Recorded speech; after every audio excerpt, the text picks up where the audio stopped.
Are you feeling joshed up? Wonderful to be here. I'll jump right into the talk. I started out when I was 17. And one of the biggest reasons why I started, I was still in school actually. I was getting done with my boards, the most confusing time ever. You don't know what to do with your life.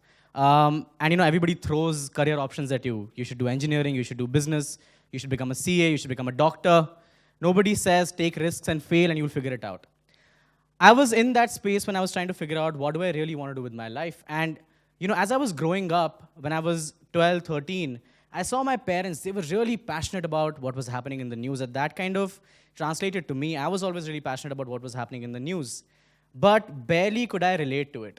It was always very top down. I never felt that the voices of the citizens were clearly coming out. I rarely felt that young people were actually getting a chance to speak in front of a large audience. I did a small bit of research and I realized that it's not just a problem that I see or face, it's a problem that millions of young people across the world actually go through on a day-to-day basis. Now imagine yourself like this. You can't see, you can't speak, you probably can't even hear what's happening around you. How do you, in such a scenario, change the world? Or how do you even push things forward? You can't because you're completely left off. You don't have a platform to speak up. When I was 17, I felt like that. And I come from a privileged background. So I could only imagine what the scenario would be for people who didn't have privilege like I did, who didn't have internet access. At that time, we didn't have Facebook or Twitter. We had the beautiful Orkut, our dark past that nobody wants to talk about. And everybody was really active on Orkut, right? Writing testimonials. Whoever had the most testimonials was pretty much the king in school or the queen. And I remember at that time feeling very unsettled. I was so unsettled. I went up to my teachers and I said that, what?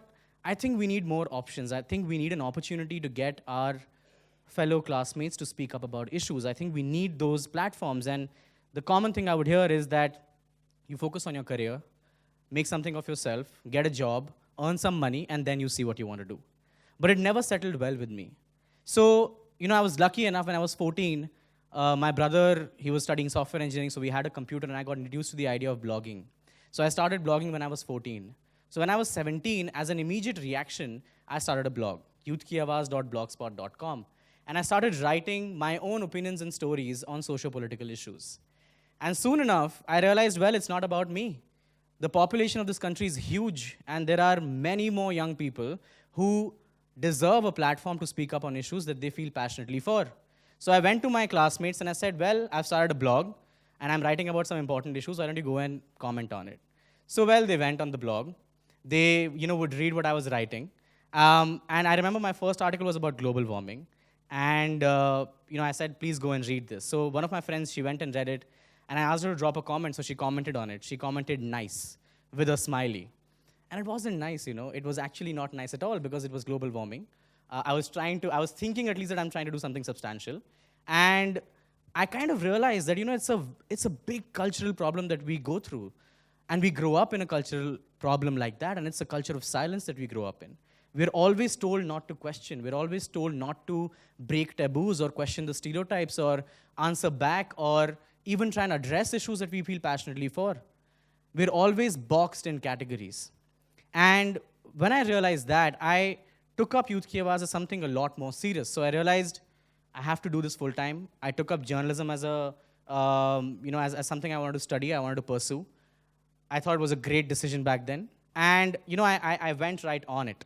But, when you're trying to start something, the struggle is very, very real. It's very real. And especially if you're trying to start something that's not the norm. So I started in 2008.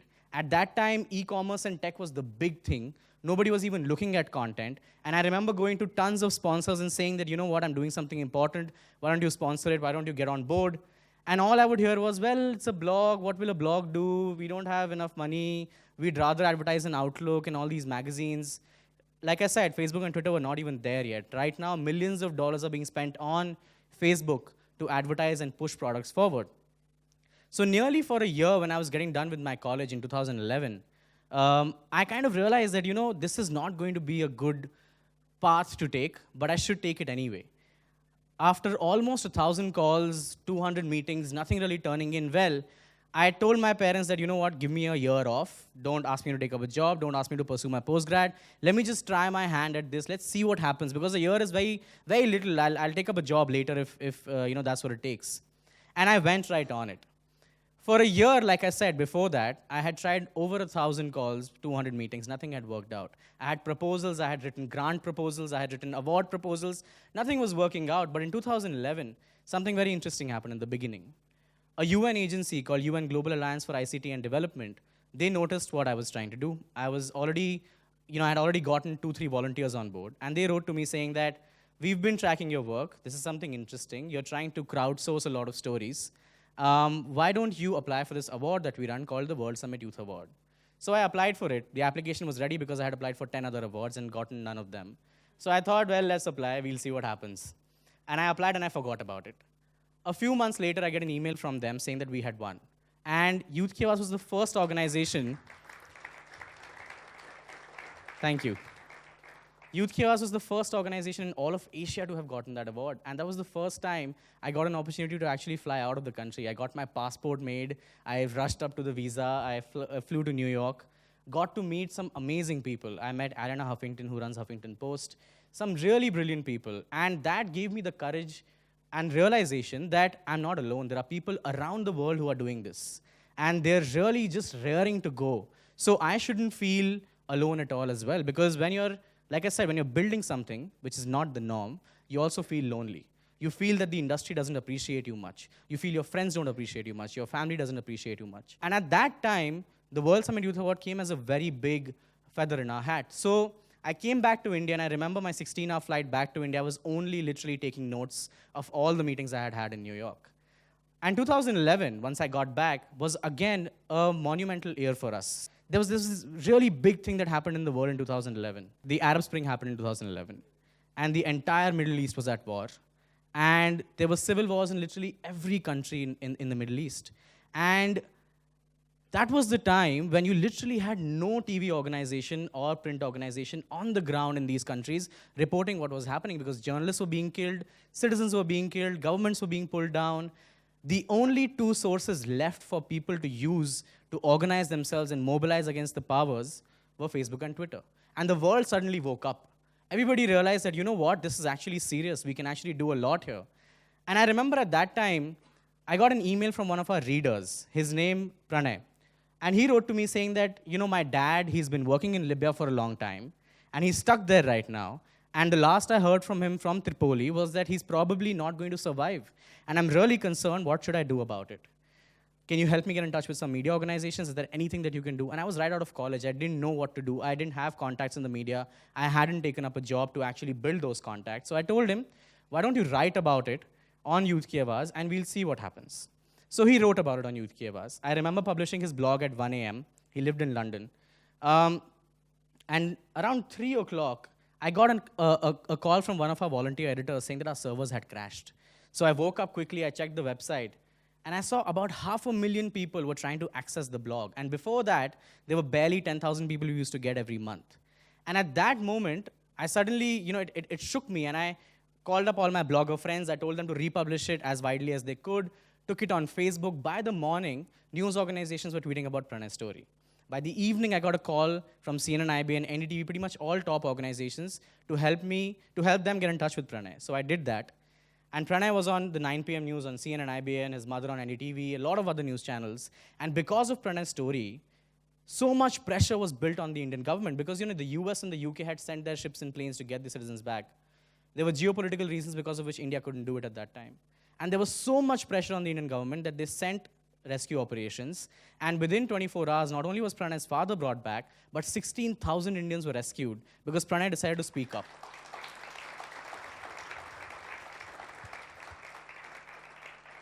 And that, for me was a big moment, only because it proved that if you really speak up, it doesn't matter where you're speaking up. It doesn't matter if you're on the internet, if you're not on the internet. As long as you're telling a story that has the potential of changing things, it can really matter to a lot of other people.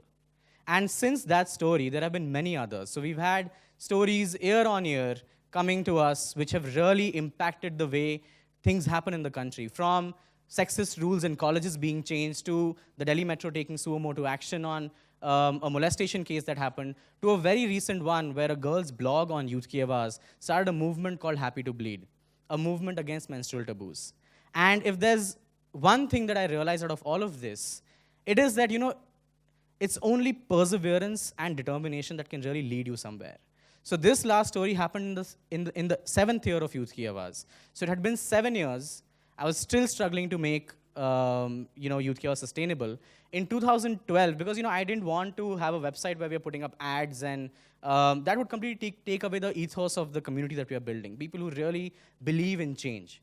So in 2012, we figured out a business model that did not depend on ads, that got us sustainable within a year. And more recently, we ended up raising our first round.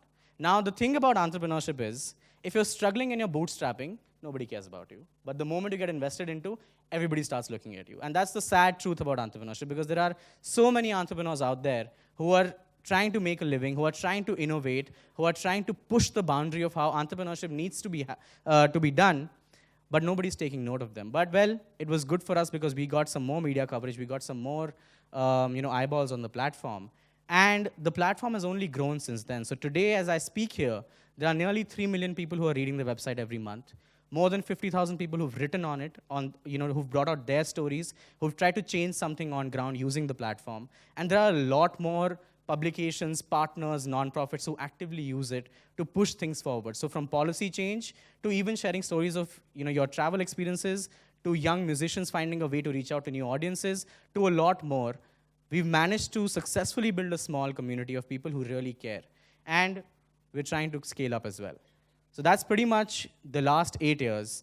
And there's always a way forward. If you talk to an entrepreneur who got funded in the first 6 months or 2 months, if you talk to an investor who's very traditional in their outlook, they would frown at a company that's been there for 8 years and didn't really raise a dime or didn't really scale up as fast as you could. Go home, go big or go home. Those are the kind of mantras that people have these days, which kind of make you feel that there's so much glorification that is attached to success. Only if we had more space for failure, for risk-taking, would we have had more people innovate and become better entrepreneurs day by day. Thank you.